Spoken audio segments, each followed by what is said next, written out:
Take a look at this skyscraper under normal conditions.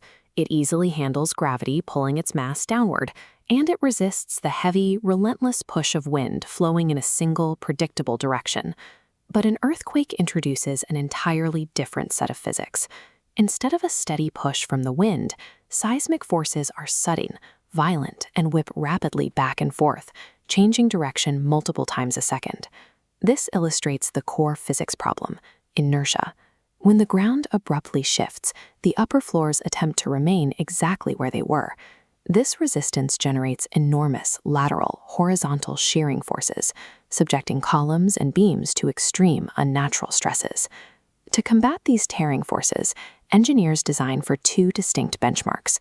For standard residential and commercial buildings, the goal is life safety, meaning the structure may sustain heavy, permanent damage, but won't collapse, allowing everyone to get out. For critical facilities, however, the goal is continued operation. The violent kinetic energy from a shifting tectonic plate makes seismic events a unique threat. Engineers can't just build thicker walls. They have to design entire structures capable of actively managing sudden, extreme lateral forces. If you try to fight an earthquake with pure structural rigidity, the building will fail. Rigid materials cannot absorb kinetic energy. When pushed past their absolute limit, they don't bend, they simply snap. The solution relies on a critical property called ductility. Ductility describes a material's ability to stretch, bend, and undergo severe physical deformation without fracturing. Steel is naturally highly ductile. It can elongate and flex under immense stress before tearing, making it an ideal core material for absorbing violent shocks. But even naturally brittle materials like concrete can be engineered for ductility. This animated column shows exactly how. By wrapping the vertical steel rebar with these closely spaced horizontal steel reinforcement ties, engineers create a highly specific detailing pattern inside the concrete. When the outer concrete cracks under severe lateral pressure, those closely spaced ties act like a cage, physically confining the crushed concrete inside. They hold the core geometry together, forcing the column to deform safely and bend like a spring, rather than failing in a sudden, explosive shower of debris. By managing the earthquake's energy through controlled, ductile deformation, the structure sacrifices its rigid form in a predictable way. The building sustains heavy damage, but stays standing long enough for the occupants to safely evacuate. What happens at the micro level with steel and concrete is only half the equation. At the macro level, the overall architectural shape of a building dictates exactly how that seismic energy flows through the structure. Irregular shapes or sudden changes in floor stiffness act like traps for kinetic energy. Instead of dissipating evenly, destructive seismic forces get funneled and concentrated into specific, localized structural weak points. This schematic highlights a classic example of fatal geometry, the soft story.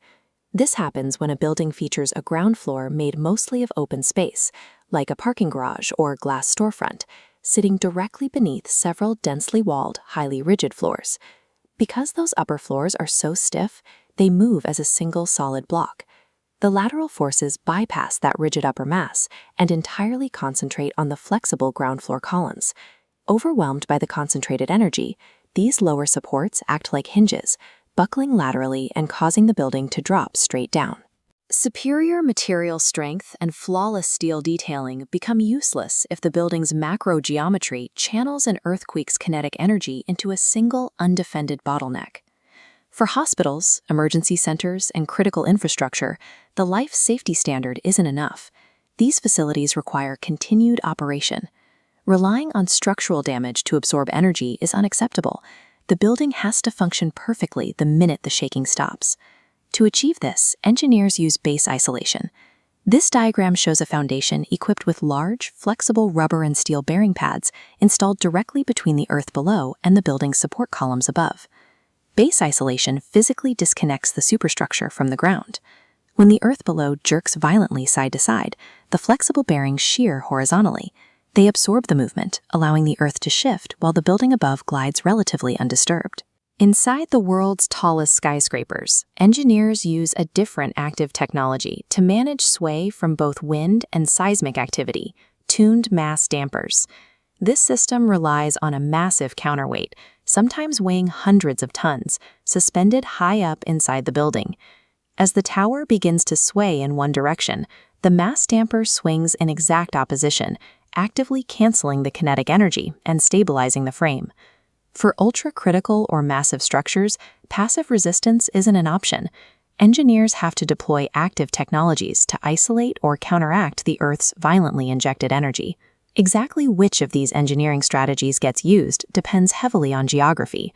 Local building codes are strictly dictated by proximity to active fault lines and specific local soil conditions, which can actually amplify the intensity of ground shaking. To meet strict codes, modern engineers use performance-based design. This 3D wireframe computer model visualizes precise load distribution during a simulated seismic stress test. They adapt the model, adding thicker reinforcement at red stress points until the entire structure distributes energy evenly.